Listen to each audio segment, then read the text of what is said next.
en achiel kuom jowach. Youth for youth mi wacho ni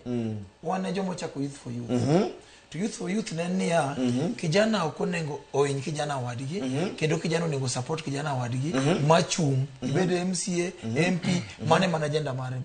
Then youth for youth ni kamane government biro donje nine kani chiwo pikipiki ni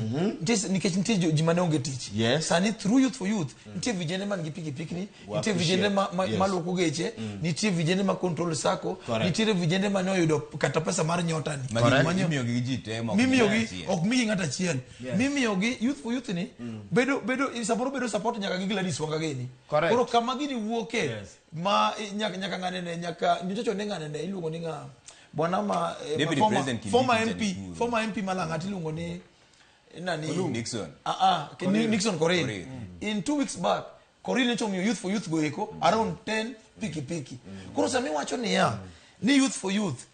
ni gin gun mabedo ni gi Raymond to gimotamani ya ni ang'o momiyo kama ji ugede kabisa ni kijana moro mara mawinjo maber kata gachi maber ni Raymond Mole mabedo funded mondo karo nego benia ni youth ma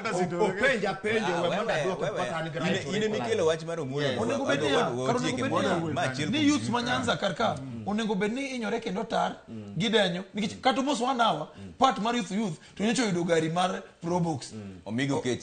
kech sala 10 youth for youth mos 1 hour en part mar youth for youth ni nitere gik ma ji oyudo mang'eny koro kiwacho ni ati ni nitere mentality moro ma ji osengiketo ni kain kijana ma jaluo kata kijana ma ni masucha ok ber to wuok Islam onego bed ni chandri moko onego bed ni bedo empowered kibedo empowered to mani i empower mondo dhi lweny mentality moko ber odhi duogo iri we winjo ni Obuya wacho nango Obuya gimoro achiel madwa winjo ka endi ang'o miyo